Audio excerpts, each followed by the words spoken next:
Today's podcast is presented by Podgo. Podgo is the easiest way for you to monetize your podcast, providing podcasters with a flat rate for ad space so you always know how much you get when you include an ad from Podgo. I recently joined as a member, and you can too. Apply today to become a member and immediately be connected with advertisers that fit your audience. That's podgo.co at podgo.co. And when you go to apply and they ask you, how did you hear about Podgo? Make sure you tell them that the Vault Classic Music Review sent you. Welcome to the Vault Podcast, Classic Music Reviews, presented by IV Creative. Now, here's your hosts, B. Cox and the crew. Greetings and welcome, ladies and gentlemen, to another edition of the Vault Podcast, Classic Music Reviews, presented by IV Creative. It's a perspective of the classics from a fresh point of view. We appreciate you for taking your time and lending your ears to our perspective. You could be anywhere listening to anything, but you're right here with us, so we thank you. With you today is yours truly, B. Cox, and with me, I have my boy in the place to be, J.O., always here, of course, as well. Appreciate my man for joining us here. And, of course, a shout out once again to all the listeners here stateside and also worldwide. I want to thank y'all for continuing to support the show, and the numbers continue to go up, and it's always a pleasure to reach people in new nations. Definitely want to give a shout out to all my international listeners, but especially to those in Nigeria, because they've been showing us big love over there on Audio Max, so please continue listening. Shout out there to all y'all in the motherland. We have a big fourth quarter coming up on the Vault. We want to make sure that y'all are tuned in. At the end of this year, we will have, of course, our top 5, and for 1996, our top 10 list coming up as far as the best albums for those years. Make sure y'all are tuned in for that, because it's going to be a hot one, especially that top 10 of 1996. And for those of y'all who know what we did last year, normally what we do is the top 5 at the end of each year, but 96 is such a loaded year that I had to do a top 10. So it's going to be interesting, to say the least. The debate shall rage on, shall I say that. Like we always say here in the Vault, our motto is hashtag open the Vault, hashtag nothing but the classics, or MBTC. And Jay, it's a recurring theme. One of the years we're covering here is 1996. And this last quarter here in 1996 is a packed quarter. And just the last couple of weeks, what we've been able to cover from 1996 just alone was Ghostface Killah's Iron Man. And then we just did Lil' Kim's Hardcore last week. This week, we have yet another one that falls into that last quarter of 1996. And this one is one I remember in particularly very, very well, because that fall, this served as a big portion of my soundtrack and my Walkman as I was a freshman in high school. And it's one of the albums that I can actually remember reciting almost front to back because of how much I listened to it. So we're going to take a trip back, Jay, to 25 years ago to November 19th, 1996. To the third studio album by Mobb Deep, Hell on Earth, released on Loud and RCA Records. Runtime of 61 minutes and 35 seconds. Of course, the producers on this are mostly Havoc, but Mobb Deep together as a group, but Havoc was the one who handled the majority of the beat making. 4 singles on this from Hell on Earth, Still Shining, Drop a Gem on Them, which came out on August 25th, 1996, which actually was released not too long before its intended. Tupac had passed away, before he passed away. Frontlines, Hell on Earth, and G.O.D. Part 3 in 1997. The guest spots on here include Method Man, Raekwon, who also featured on The Infamous, Nas, who also featured on The Infamous, Big Noyd, Illa G, and also Twin Gambino, Ty Nitty. So, an album that, when it came out, actually received pretty good reviews and sales-wise did pretty well as well. For Mobb Deep, this was certified gold on April 9th, 1997. Q Magazine actually named it as 50 of the heaviest albums of all time, which heavy is actually a very apt description for this album, considering the rest of their work. So Hell on Earth, Jay, an interesting album, I should say. And not only that, but I think when you're talking in the context about Mobb Deep as a group and their work, you could argue that this work is, I don't know necessarily you could say it's his most impactful, but you could say that it's the one that probably left as big as an impression as the other albums on their discography, including the Infamous, because of the content of the album. So we're going to get into it. Let's go ahead and talk about, of course, where we were and where this hit us. So, Jay, this, of course, fall of 96, you're in high school. Let us know, when this album came out, when it first came out, you listened to it, what you thought about it, and then since the years, in the respect of everything else that Mobb Deep has done, what you feel about it since then. Yeah, I mean, this is like you said, with the recurrent theme that all these bangers were coming out, and not gonna say I was skeptical, but the Infamous was so dope. I was kind of thinking like, okay, is this next project, is it gonna hold up? You know what I mean? You know what I'm saying? Is it gonna like be able to go toe to toe with the Infamous? Of course, a pleasant surprise as far as like what the album had to offer. Yeah. Trying to think as far as like what else is going on in my mind back then. Actually, I remember, I don't know if you ever frequented PG Plaza, but like, remember Sam Goody, how they had like a little listening joints up there where albums came out? Oh yeah, definitely. Yeah, so like that's where I actually was up listening to the joint. Like, of course, I had to put the joint on full blast. Yeah, like I was kind of surprised how hard they were going lyrically. Like, of course, with this being like right on the heels of with Tupac passing, like Machiavelli. You know what I'm saying? Because I think they was the only ones that really hit back directly lyrically, if I'm not mistaken. Yeah, they were the only ones. Yeah, shit, these niggas, they really going hard with this. So like, what I'm saying? And honestly, this is one of the ones I really didn't have to take out of my rotation. Even to this day, like, yeah. I mean, I was listening to it, getting ready and everything like that, but I really didn't have to. I mean, it was still so vivid and fresh in my mind. Yeah. It was like a pleasant trip down, if you want to say, like memory lane.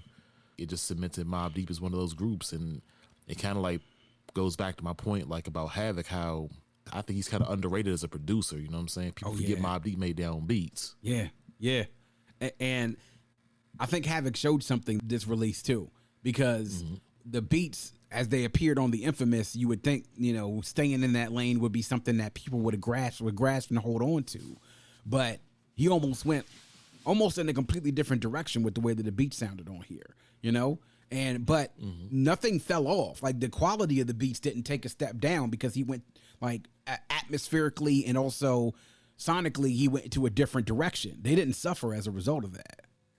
So my recollections on this, I remember first, ironically, hearing about this album through a friend of mine about someone who went to his church.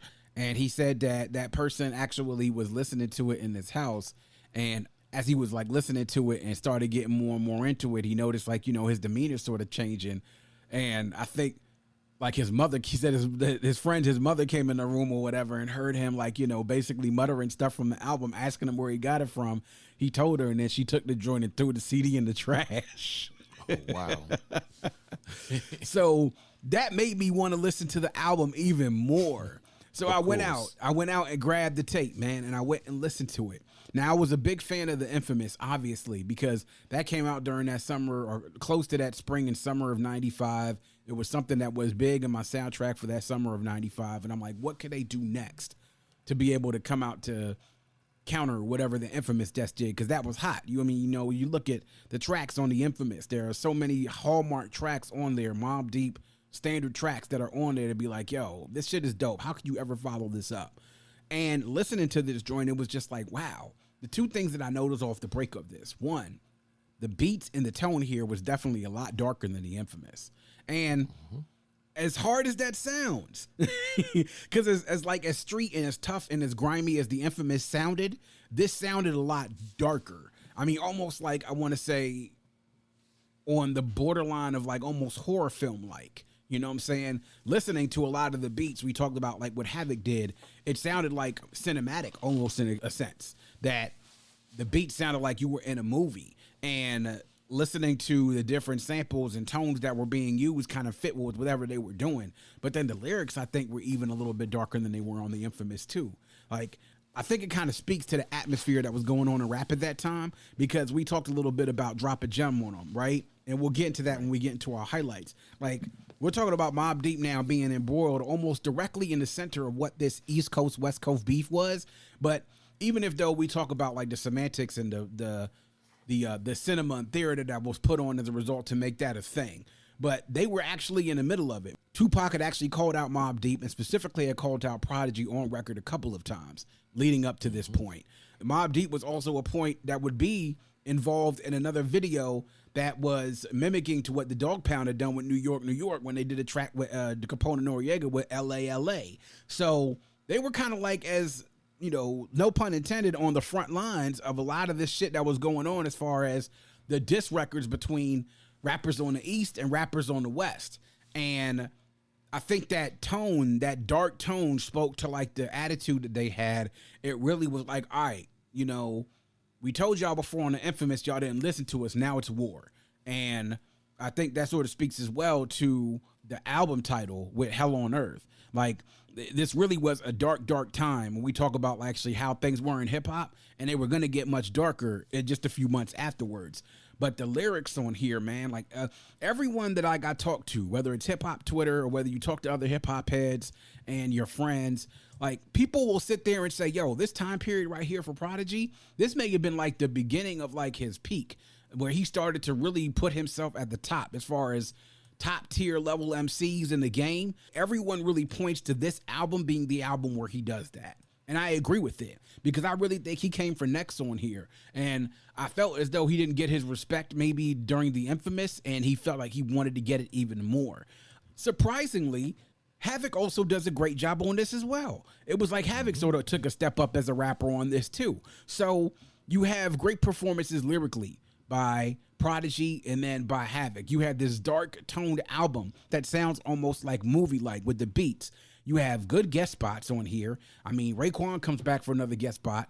Nas comes back for another guest spot. Big Noid, Illa G, Twin Gambino, Ty Diddy, Method Man.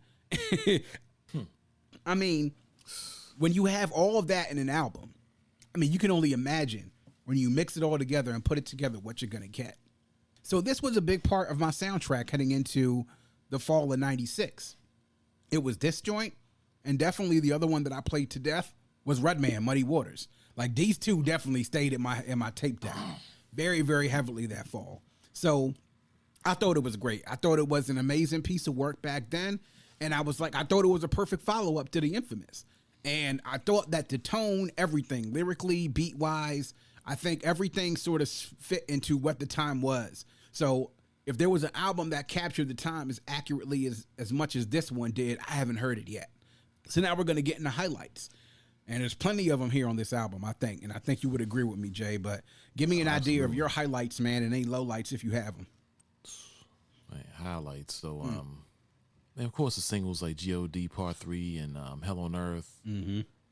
Along with that, I mean, just Animal Instinct, the way that joint, we always talked about how he started our album off strong, like, so Animal Instinct, but that beat drops. Yes.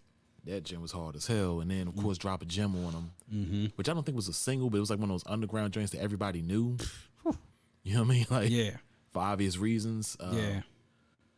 I mean, just going down the list, Bloodsport, Extortion, Trife Life, like, and then, I don't know if you want to consider it a sleeper, but the joint Get Dealt With. Yeah, dealt with. That beat just rides, like. Dealt with quick, yeah. And yeah, that like, piano. You just, like, picture yourself just riding through, like, Queens or something like that, with that joint just, like, blasting, like, on a mission or something. Yeah, absolutely. Honestly, I really can't think of any lowlights on this joint. Like, yeah. You know what I'm saying? Like, I'm really coming up short on, like, as far as, like, lowlights for the album. Yeah. So, yeah, man, like you said, the highlights on this joint, man. A strong start to the album with Animal Instinct, with Twin Gambino and Ty Nitty. The Drop a Gem on joint. I mean, Jay, we talked a lot about diss tracks on this pod. And, you know, we've talked about the Hit 'em Ups. We talked about the Ethers. We talked about the Takeovers, the No Vaselines. This is a diss track that I think maybe because in the context in which it's released does not get talked about enough. Because this came out technically on the album when most people heard it, came out after Tupac was already dead. And not only that, this is one of the very few diss tracks that you can tell that somebody's actually mentioning Pac, you know? It's one of the very few that people will say, oh, you know for sure they're talking about this dude Pac. Because a lot of them you would hear and you'd be like, oh, they could be talking about Tupac. They not could. No, they don't leave anything to the imagination. They don't leave any type of ambiguities at all. You know exactly who they're talking about, even without them mentioning his name. And I mean, the type of lyrics on here, you know, the whole thing talking about I had the whole New York State aiming at your face at the gate, bottom line of the top. As soon as you came through, shot through, you didn't even know the half of my crew, you know? Think fast to get reminded of robberies in Manhattan. You know what happened? 60 G's worth of gun clapping. Gun clapping. Yeah, that's a quotable right there, man. Like, bro, that is a diss track that does not get talked about enough. And respect to the dead, but nobody ever really came at Pac like that on the diss record. No one. I mean, you could look at it. I mean, we could probably go through and you can see some ambiguous records, something that is sort of like a thinly veiled shot. But this one really directly came at Pac. I kind of like almost want to see like if this would have came out when Pac was alive, what kind of response he would have to this, you know? Because I'd almost kind of think that I don't know if it's something that you could respond to immediately. It was that vicious of a diss track. So definitely a highlight. Bloodsport on here. I mean, seriously, Havoc and P both got their mans on that. Extortion featuring Method Man. Method Man comes in off the break and just literally, to me, even though Havoc and P did a great job on this, sort of took the track over.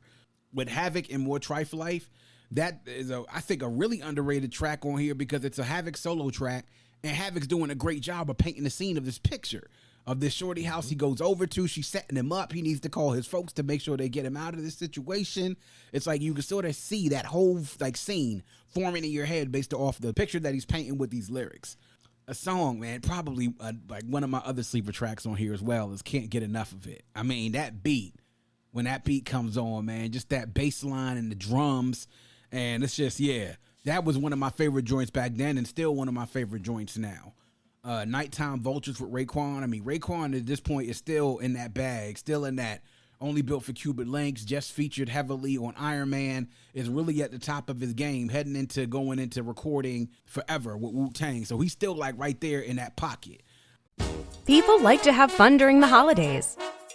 You know what's not fun? Returning an ugly sweater.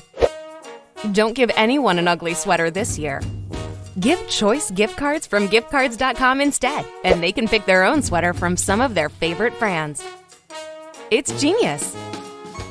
Love Get Dealt With, like you said, Jay, that piano, that doom, doom, doom, doom, doom, doom, doom, doom, doom, doom. I mean, another part of just Havoc's, production genius, being able to find those piano samples and those strings that, that nobody else really can make those strings and pianos talk like Havoc. The front lines with Hell on Earth. I mean, yeah, that beat, obviously now, even when you hear it, it's still a choice that people, when they go ahead and spit freestyles, that to go ahead and throw that beat on, you know what I mean? That's definitely still a favorite.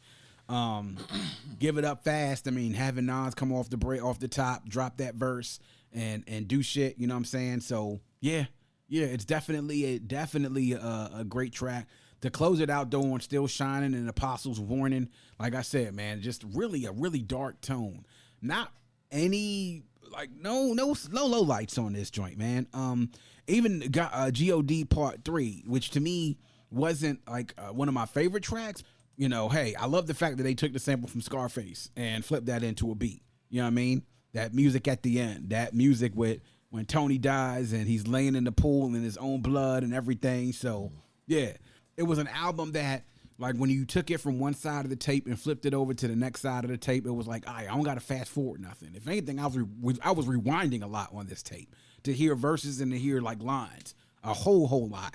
So man, the beats on here, though, I mean, when you hear the beats, like I mentioned, Can't Get Enough of It, Extortion, Nighttime Vultures, all this shit sounds like movies. Like if you think about a movie, like a thriller or a horror or a film noir, like a dark suspense film, that's what a lot of this production sounds like. And then lyrically, like I said, I think this was this point when he was really getting into his pocket. It started for me, I think, a 4-year run all the way from this into HNIC, where he really capitalized at his point of being on top of his game. And Havoc, production-wise, was in his bag, and I thought lyrically he actually took a step up from the Infamous. And many people will sort of glance over his performance, but nah, Havoc did his thing on this joint, man, definitely. Now we're going to get into notable quotables and talk about any notable quotables. I actually have a few, man, but I'm going to start with you, Jay. What you got for notable quotables on this joint?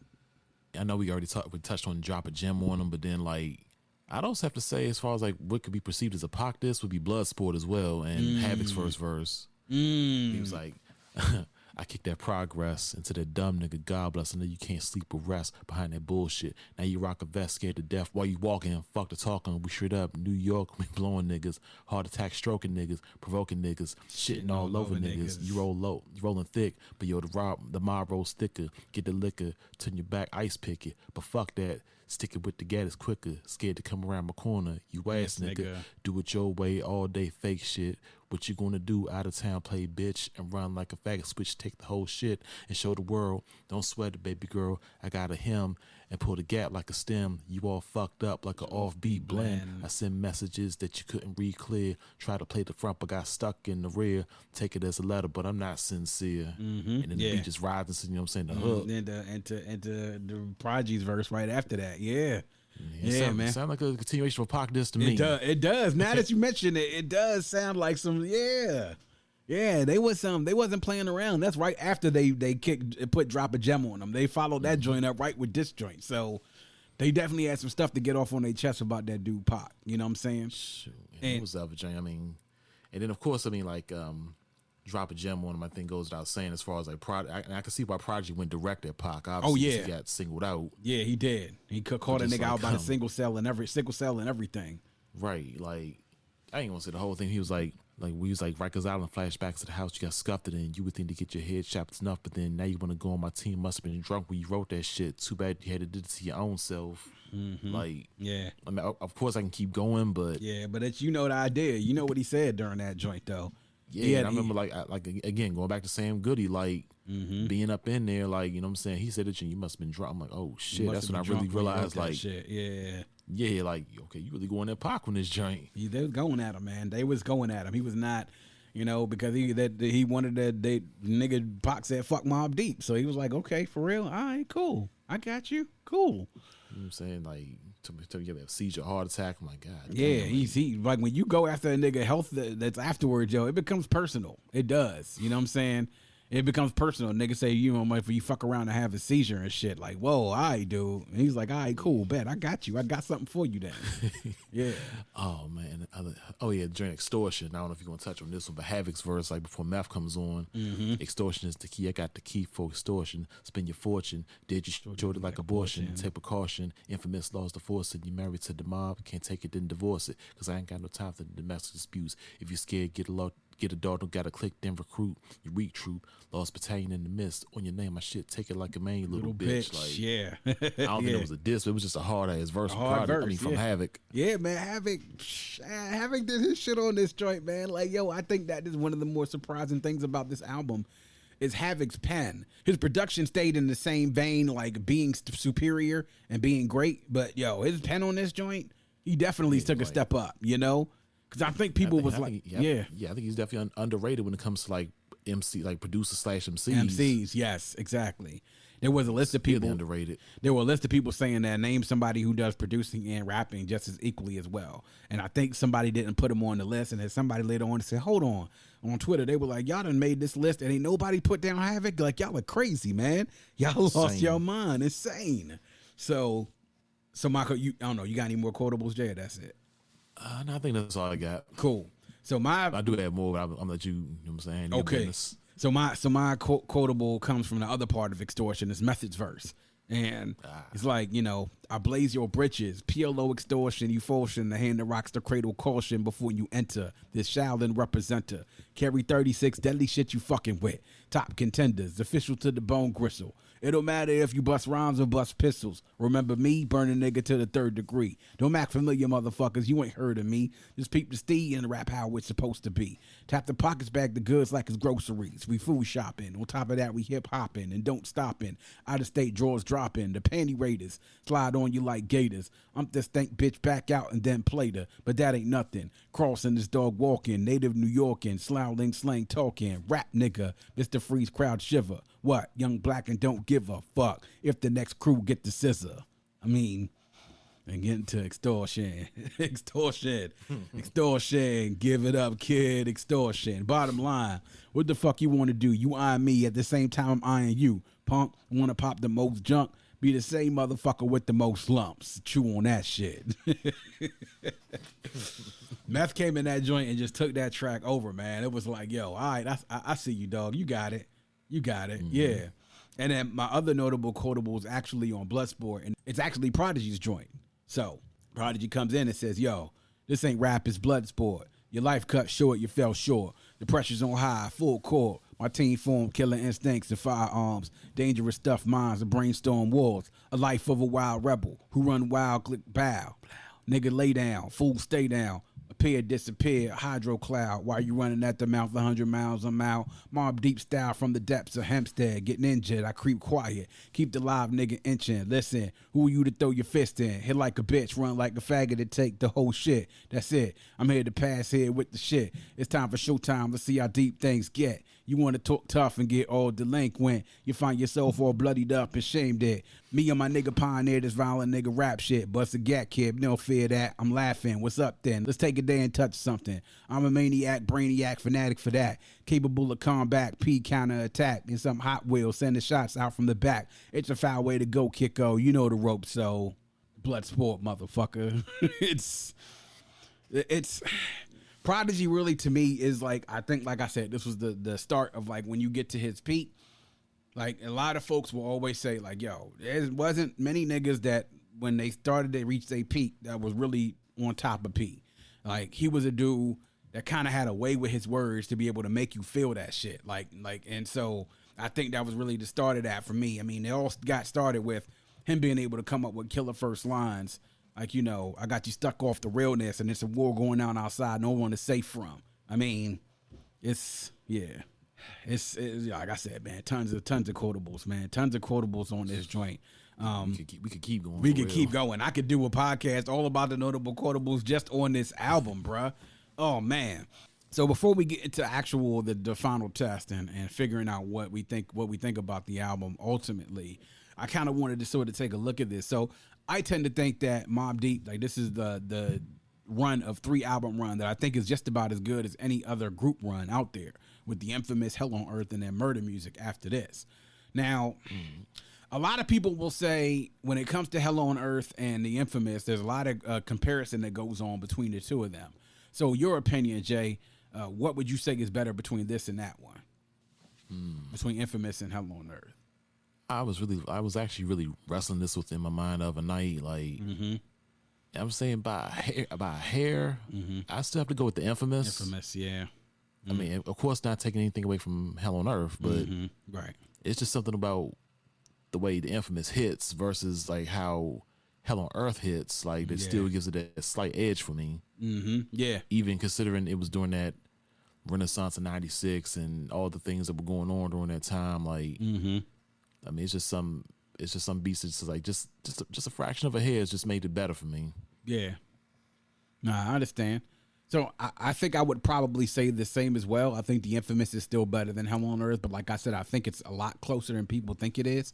I think because with the infamous, you get so many like of those Mobb Deep songs that you can recall, that any fan can recall at any time. Survival of the Fittest, An Eye for an Eye, you know, Shook Ones Part 2, Give Up the Goods, Temperature Rising, Trife Life. Like those songs, Cradle to the Grave, those songs are all songs right back at you. All those songs, you know, are songs that you think about, like, you know, that are Mobb Deep songs that anybody could think about and name off the top. Those are like the ones when we talk about Mobb Deep fans, all right, bam, you can name these joints.